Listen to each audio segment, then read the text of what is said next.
All right, so for the Lifestyle of an Entrepreneur panel, we have coming all the way from San Francisco, Marvin Liao, partner at 500 Startups. You can clap. Marvin. For your information, Marvin is a legend. So you guys are very lucky to have him here. We also have Jared Goralnik, also coming from the States. He's a principal group program manager at Skype. Helen's not here. Ben Ho. He's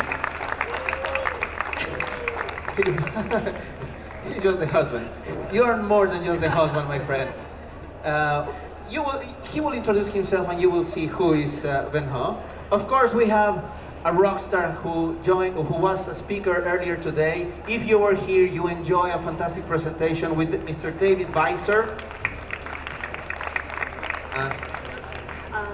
Ragnar's not coming, so that's it.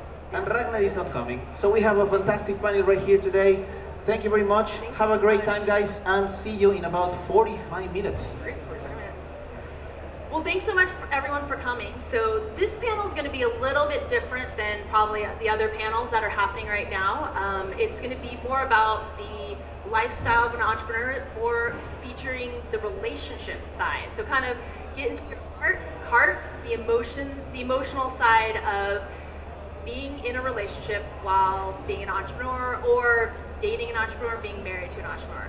So just quickly, first of all, thank you panelists for being part of this. I know it's a very personal, kind of more honest part of your life. So just quickly, if you all could just go over what's your relationship status. I feel like I'm part of a dating game right now, but if you could just quickly go over your relationship status so everyone knows, okay, where you're coming from and kind of your background. So I'm married now for almost 12 years, have a 7-year-old daughter. What else did I say? So, for me, I travel probably anywhere between 25 to 50% of my time internationally. And I work at 500 Startups, so we are a very highly entrepreneurial investor group. Hey, I'm Jared. I've been in a serious relationship for about 6 months now. It's not 18 or 12 years or any of that fancy stuff, but I had several startups for 12 years, so that's probably why I'm at the 6-month mark, and now not running a startup. So I've been at Microsoft for 2.5 years after selling a couple companies. There is a video camera. I thought maybe this. Are the mics? Hello. Are people able to hear? Is this on? Panelists? No. No. Okay. Yes. Okay.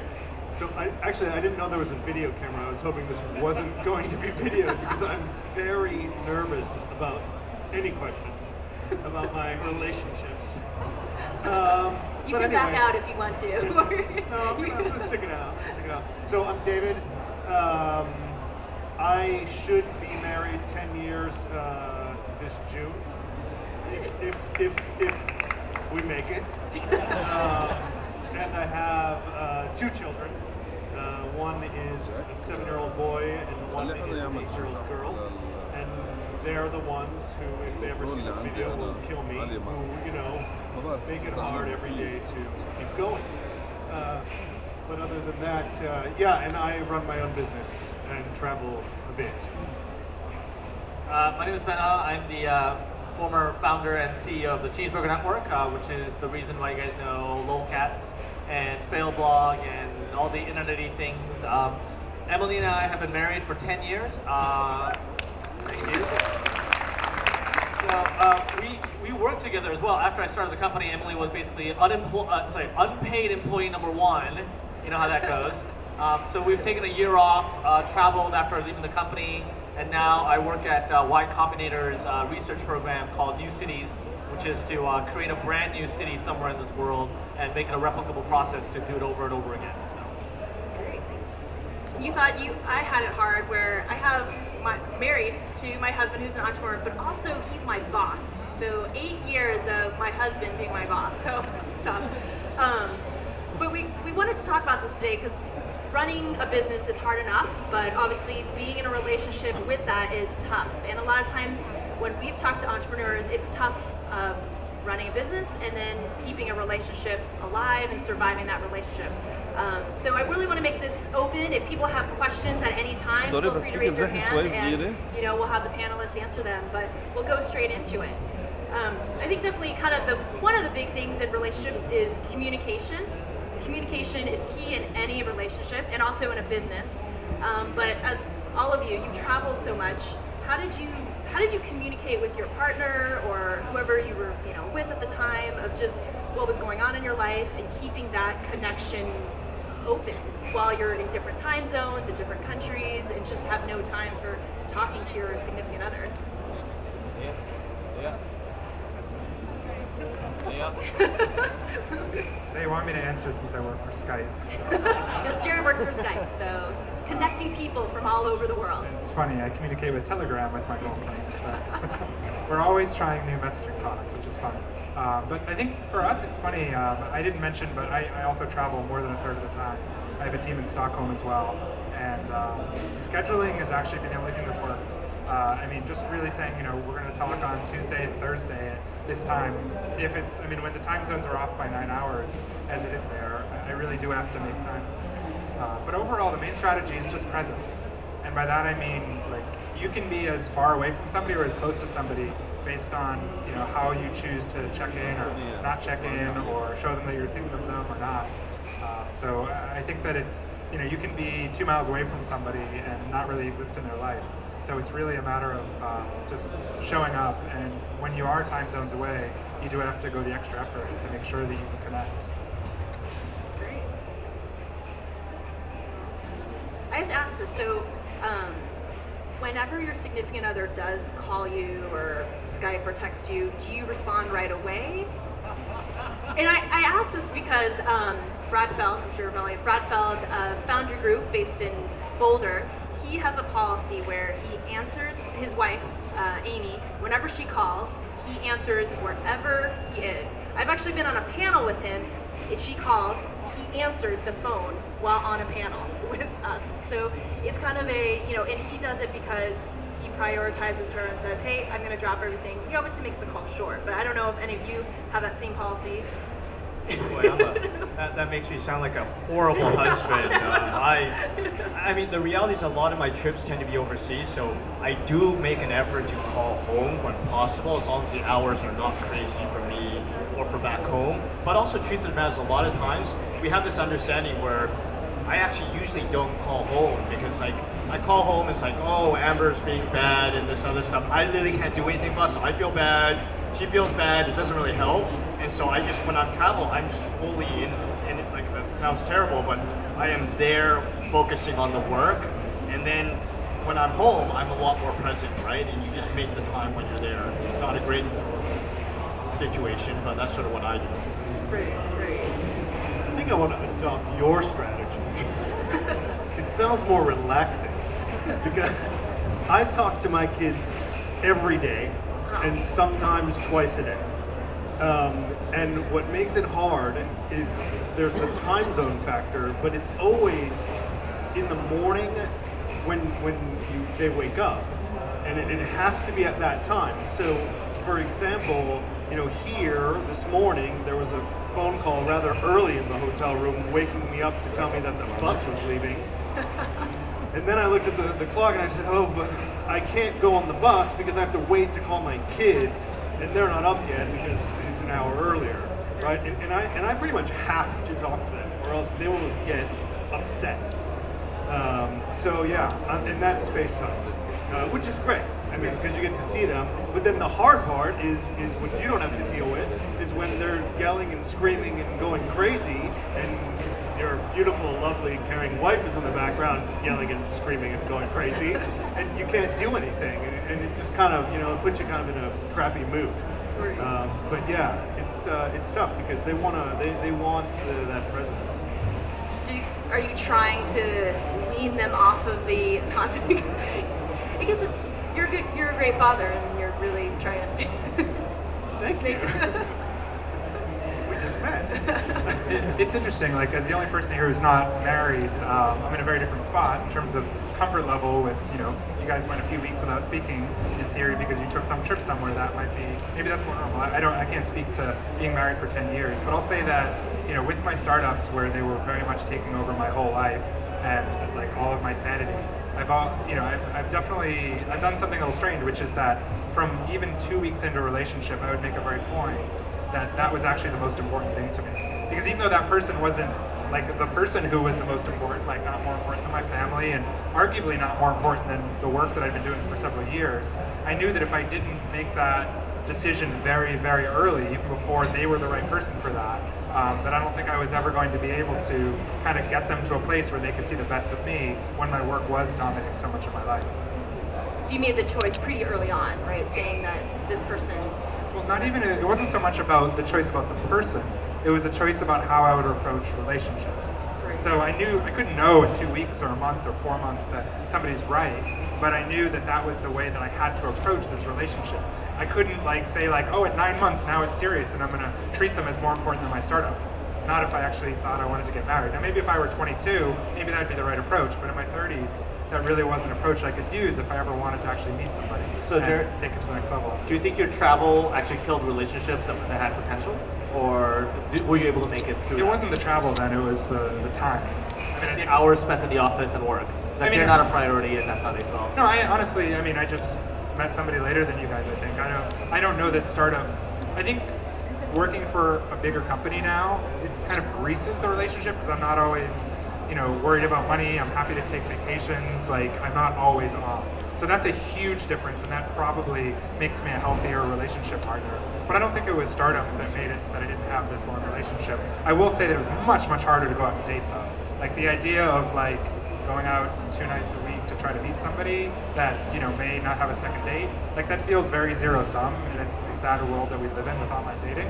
And I was very happy to being on the other side of that is very rewarding. Whereas doing that when you're running a startup, that feels like such time lost when you really want to be doing something bigger. So do you think people are attracted or turned away when, let's say you say, oh, I'm an entrepreneur. What do you, that could be a question for anyone. Do you feel like people are more like, wow, that's really exciting, or no, that's a lifestyle I do not want to be part of? Maybe Jared, you're more brave. Well, it's interesting. I started my first company in 2002, and at that time there was no ooh, entrepreneur, rah rah rah. Nobody really thought about that. I didn't use that word. I started a small business, and at the time I think it was more everybody was like, whoa, that's just risky. Whereas I think now, particularly in some ways in the Bay Area, it's almost cliche to say you're an entrepreneur. Everybody says they're an entrepreneur. So I think that the tides have shifted, and it's more the cultural norm around it in your area and at the time than it is about specifically saying. Yeah, I think entrepreneurship got sexy about, I don't know, 5 years ago, when the Mark Zuckerberg movie came out, that was, the social network came out, and people were like, oh, these people make money, let's go, but it seems like it's had a weird effect, especially in San Francisco, where people are dating with the advancement in mind. Right? It's no longer about the person, it's about where they're going, both men and women, and it seems that seems like a weird dynamic. We just moved to San Francisco and we hear this from our friends who are single, and they're kind of disappointed by it. And weirdly, it sounds more like New York than San Francisco, right? It's a means to an end as opposed to getting just to embrace the whole thing, I guess. Well, kind of talking about that's a question for all of you, where obviously your partner needs to understand the lifestyle, right? They need to understand your motivation, your passion, the failures, whatever else is part of that lifestyle. And it's hard to communicate that. And really have them understand that, unless maybe, something else they're really passionate about, or entrepreneur as well. How do you get that message across, or how do you get your partner to really understand kind of the time commitment that's involved, or the financial commitment that's involved? So, deep questions. Well, I think a lot of it's just like I said, no surprise. Being married is all about communications, right? So, I gave up a very, very big job. I quit my job at Yahoo after 10 and a half years, right? Very secure job, made a lot of money, and I quit it with nothing in mind. But she knew I was very unhappy because of the travel. I was traveling back then probably 3.5 weeks every month. I'm on the road, and I did that for years. So I was never around. And so I had to leave, I was unhappy, my boss was an asshole, etc. I'm sorry, Christoph. This is being videotaped. We're friends now, but he was not a great boss, just to clarify. So Um, it was, and so she knew, she supported that, because I think that's one of the things, you support each other, things I do. Like my wife she'd done grad school, she'd done multiple degrees. Actually, a lot of times we lived apart for many years when she went to school in Hawaii and New York. These are all things I supported. So it was sort of, in some ways, she was like, well, you want to do this, so you should go do this too. And even doing the 500 job, like, I mean, I didn't have a contract for the first like couple of weeks, right? Like I was, 500, it's like you're a startup too. And so when I first joined, like it was a mess. And so I was really setting up, like working about 100 hours a week for the first like year at 500. So it was just, what a shit show that year was, right? But she understood, but she knew that I enjoyed it, so she's supportive of that. I think that's what makes a good relationship.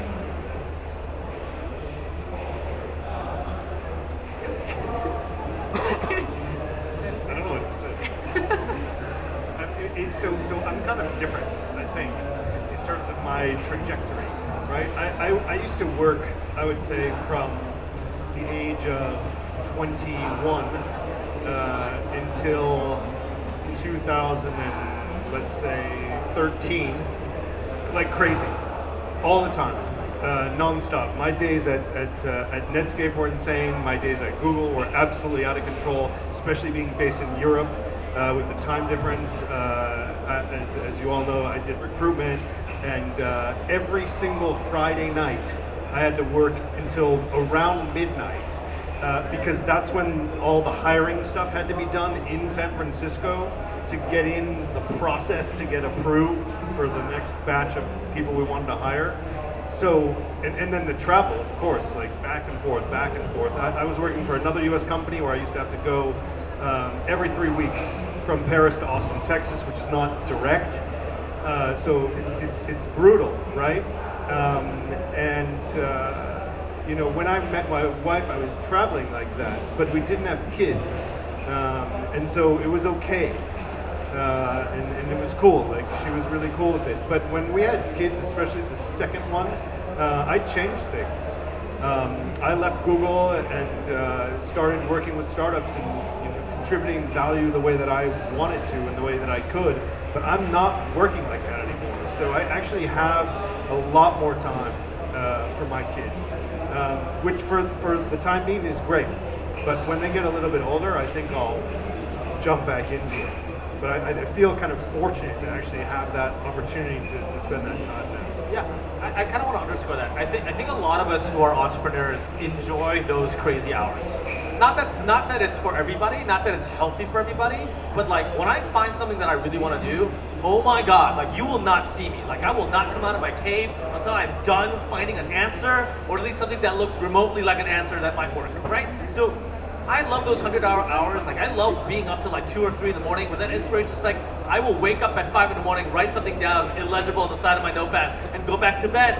And I would not trade it for the world, right? And so for us, like it's like this startup mentality is another person in the relationship, right? And the partner has to understand that, or at least like be okay with this crazy person being in a relationship who demands time 24/7. I'm okay with a third person in our relationship. Did you guys hear that? Okay. It's very true, where Ben, he will get up, let's say at 2 in the morning, and just start scribbling, and I just will know, okay, that's him in his zone. And it's actually, I don't know how your partners, but it's actually really exciting to see your partner so passionate about something, even though, yes, the hours are crazy, you don't know, the schedule's unpredictable, like he's across the world, but it's so exciting to see your partner in his or her element of just what that person is doing, like just the passion and that's excitement. And I have my own passion. It's just we support each other, definitely, type of thing. I know, obviously, travel a lot for work, and this is obviously I've talked to a lot of entrepreneurs, partners, and they say whereas a big sticking point is vacation time for personal. Do you take any time off for just family time or just you personal time and not including a work trip with it? Because I think a lot of people have said it's very important to just kind of connect with your partner or the family. Yes. Like I said, I guess my situation is a little bit different now, so company's a lot more stable.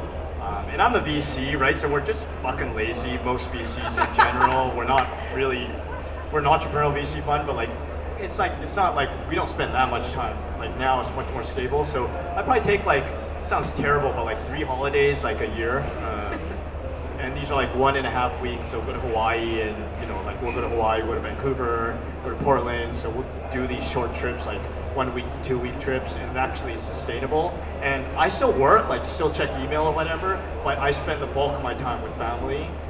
And I do still spend time to check email and check in with my team. But the reality is just like, it's a little bit different. But I actually think this is how you make it sustainable. Like you have to have that time to connect, or else like they're going to not be there later on. I actually think that a lot of mistakes entrepreneurs make is that they do not take time off.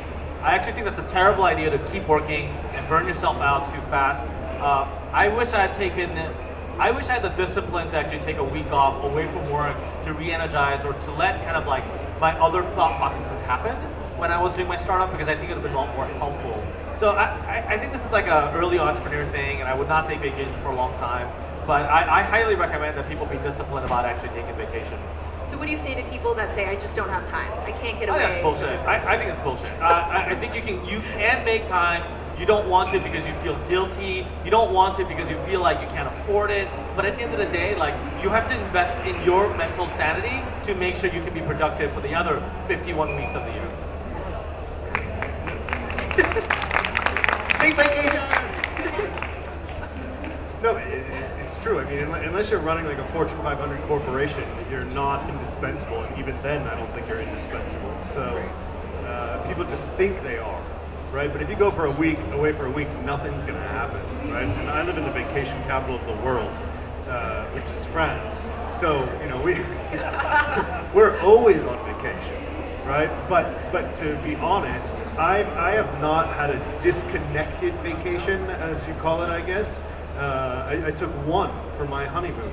I didn't take the machines, I didn't take anything, and I disconnected for 2 weeks. But that's it. And now that's actually the hardest part, having my little small business, especially because it's a services business. You can't really be off, right? If you engage with a client. Unless you don't have any clients, you have to work for them. So you have to be on all the time, and you have to commit for that. But I could go on a tirade about working hard, right? And we could have a little fun with the millennial generation, if you wish. But I think doing startups is fucking hard work. And there's no ifs, ands, or buts about it. And if you want to do it, you be prepared to work your ass off. Right? I mean, it's as simple as that, right? I'm lucky. I worked my ass off for 20 years, and now I have my little business where I can choose to not work so hard for a while, and I'm fine, and I'm financially stable, and whatever. But if you want to build a startup and scale it, do it, you have to work hard. And that's all there is to it. And then you have to be lucky enough, fortunate enough, to find somebody who can deal with that. Tirade over. To that. It's basically work hard, but also take vacation. That's the I also think like if you're spending all your time like working, in my opinion, you're probably doing something like badly wrong. Like there's things like virtual assistants now. Like I'm a very big believer, like Tim Ferriss is sort of like the concept for our work week of like focusing on the things that you're really good at, and all the rest of stuff is you outsource. I'm a big believer in that, and so if you're spending all your time working on things that really don't add a lot of value, I think a lot of people are just intellectually dishonest or lazy. I mean, on the one hand, I hear what you're saying. I mean, I did my previous couple companies ago was consulting, and I was important that I had to be responsive to my clients. But the thing that amazed me always when I did take any kind of time off is people deeply respect it. I think actually that people respect you more when you, not so much that you tell them no to them specifically, but that you say, right now I need some time, or rather you just say, hey, I'm taking a vacation because I'm a human. And like they respect that, and the world goes on, whether that be at a large company or at your own small company. So you should be responsive, but you shouldn't always be available. So obviously besides the time element, especially for entrepreneurs that are bootstrapped, I mean, money is also a big issue too as well. If you're using personal money, I guess, whether it's your own personal experience or any kind of advice, how you would tell entrepreneurs to kind of be able to communicate that message to their partner, especially if it's a family with children. How do you deal with kind of unpredictable finances, or just you're not sure if you're going to get a paycheck or just any kind of money in the next few weeks or month?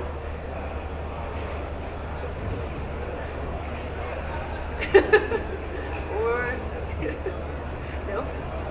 Anyone out there have answers to that?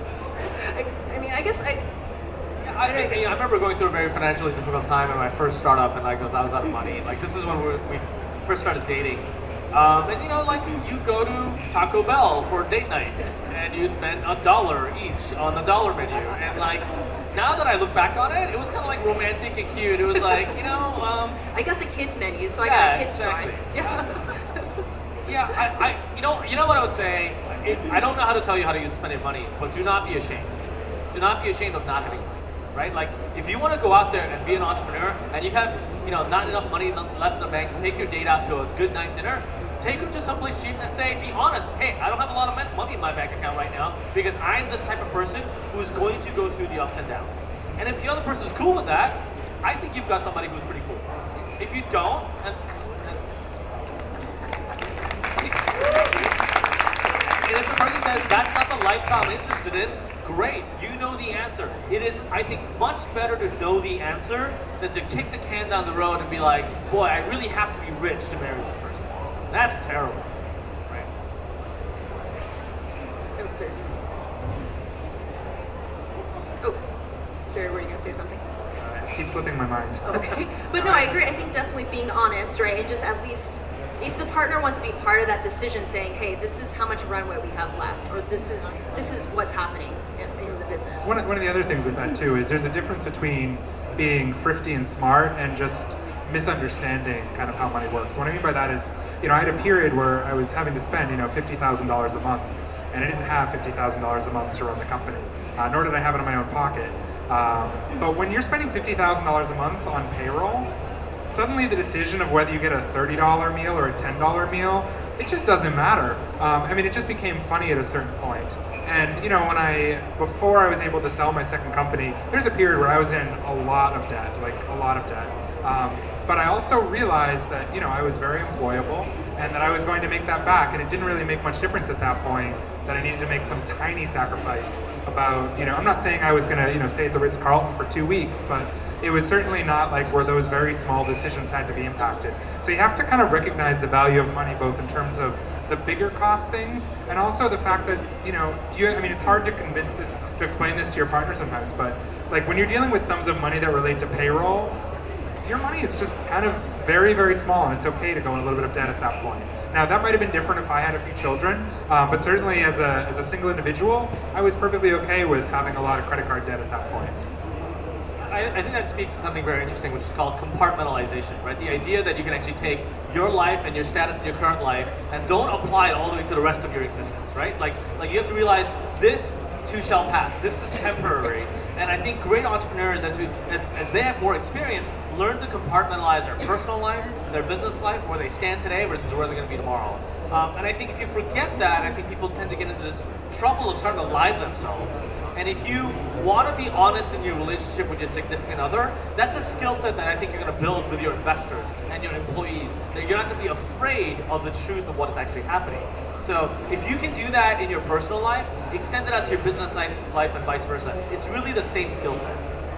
So that actually brings me to a point where a lot of, you know, I've talked to several entrepreneurs and they said they treat their relationship like a business. I mean, what's your thought on that, where some people even have mission statements, some people have created business plans for how many children they want, what time the entrepreneurs or, you know, the partners are going to come home. I mean, it does take a lot of the romance, obviously, out of the relationship. But, you know, thoughts on that? Or do you use technology? I mean, Ben and I use Google Docs and Google Calendar to send each other, you know, anniversary dinner invites. Obviously takes the romance out of it, but it gets us on the same page. So I don't know, it works for us. I don't know, what are your thoughts on treating your relationship like a business? I don't like the question exactly as that, because I don't think it's about treating a relationship as a business. I think it's about how you're organized or communicate, or even just how you get on the same page. And I think I'm going to use this as, I know when you wrote this down as a question, you were like, do you guys have a mission statement for your relationship? And no, I don't know that I quite want that, but I do like the idea, like personally, every calendar year, I write out goals for the year, and I feel like that's something that, again, I'm 6 months in, so this isn't like something I can repeat, but I want to sit down and talk a lot about like what would be amazing if it could happen between us in the next year, in terms of things that, we could grow together with. And some of it's relationship stuff, but a lot of it is just more talking about my own personal stuff. Because if you work on that with somebody at the same time, then it still becomes a shared goal. So even if it's like, I want to lose 20 pounds or something, by telling that to somebody else, by working on it together, it becomes a shared investment, and then you can work together to, remind each other to get up at 6 a.m. to go to the gym, or whatever it happens to be. Got it. And definitely, I understand. I actually have met a few people that do have a mission statement for their marriage, so more power to them that they can do that. We don't have one. Ben and I do not have one. So, and we have a minute and a half. So any last thoughts on what you've learned throughout the years of marriage or dating, of just what maybe mistakes you all have done, or anything that you felt like has been helpful that your partner has done to really support you, in this kind of journey? Or nothing, the partner. Marriage is great. Oh, I guess we have some questions too. We can start questions. I have a question for you guys. So, not everybody will relate to this, but I do relate to this. How do you manage to be married and work together at the same time? How can you go through it, and how hard it is, and what do you do to make it happen? So I think it's very important that people understand the role differentiation between Emily and myself in our marriage and our work. So she does everything I don't want to do, right? So that kind of gives you an idea of the type of personality I am versus the type of personality that she is. We are not the same personality, and that's what makes it work. And there's a serious compartmentalization. We do not talk about work at home, or at least try not to, right? And it's kind of a big deal that we don't do that. So. Yeah, I think the first probably 3 years of us working together, we worked all the time, and it was hard. We would send each other emails, we talked to each other about work all the time, but then we learned, okay, we have to, once we leave the office, we have to stop talking about it. And there are times, let's say, having a bad day, and I would go to bed, I'm like, hey, can I talk to my husband right now and not my boss? I'm like, man, my boss was an asshole today. I kind of just need That's to... me, That by the way. is Just FYI. So I'm like, I was an asshole today. Okay, got it. And we learned to prioritize, hey, is this something you really need to, because let's say it's midnight or 11 p.m. You just don't want to be talking about work, and we kind of have is this really priority right now? Can you just send me an email about it, or just talk to me later about it versus right now in kitchen? But it's tough. It's balance where even when we were on vacation, we're still working because we're both at the same company. So just making those concentrated efforts. Yeah, and that's a weird thing that happens as the company gets bigger. I was starting to get a little more burnt out, so I was very religious about not working on vacation. And I'll be not working, and she'll be getting emails from her team, and she'll be working, and I'm like, what the hell, right? Tell them to stop, and she's like, I can't. I'm like, yeah, you can. Your boss's boss is telling you to stop. Weird stuff like that happens. One more thing. Do problems at work affect your relationship at home? Oh my God, yes. Yeah. So if you get into a fight at work, how do you manage to love each other back at home? We're still in a fight right now. No kidding. No, it's. I don't know if you wanted to go ahead. I don't know. I mean, I think we handled one problem at a time. I can't tell you that there's a general answer to it. It was each problem had its own answer. It was unique. It was tough. I think that was. I think the first 3 years of work, again, it was really tough on our marriage, right? It was times where, can we even deal with this? We were, just, I think, whether it's disagreements or just overworking. But yeah, we just had to make that line of, hey, this happened at work. We're not going to take it home. And I think we realized, and it sounds like maybe you work with someone that you're related to. Yep. You're hardest on each other. I don't know if you're hard. We were always the hardest on each other, where we would have an idea and we're like, oh, that's a horrible idea. And then someone had the same idea and you're like, wait, what? So, I think we had to step back and say, hey, this is separate it all, be respectful of each other and each other's working styles. I also think that arguing not against the person, but against the document is really helpful. So instead of having a discussion, put it in writing. think about what they wrote instead of actually having that discussion in real time, because the emotional aspect of it is less intense when you have it in words and you have time to think about it outside of that physical presence. Hi, I really appreciate your sharing thoughts about negative cash flow with the startup entrepreneurial skills. My question is regarding the raw materials missing in your startup business, which is another problem that sometimes limits you for grow up in your businesses. Can you share us some experience? Could you repeat the last part? I'm sorry. Sometimes you were in the phase of startup business, you were stopping on the phase that you lacked some major, maybe codes for the Skype program to be linked to Facebook and just creating some stuff.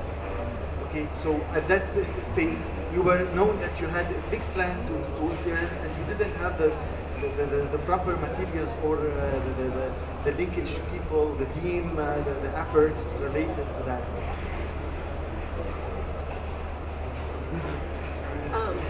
Sorry, I'm sorry, I think I'm trying to understand. Trying to follow the question. Yeah. Are you referring to how that, when you're going through challenges in your startup or at work, how that affects your relationship and how you get through that? Or you're taking relationship out of this question?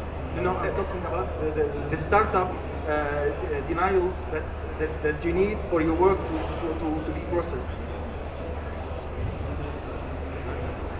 I guess I will say, I mean, from the point before about just when you really are in the red, I think that you have to be able to just really, kind of to Ben's point, you have to be able to distance yourself from that and accept that you're going, I mean, like, the beauty of having to make payroll, and I think everybody in their life, if there's one thing they should have to deal with, it's trying to make month-to-month payroll. It is a harrowing experience, but it makes every other problem so much smaller.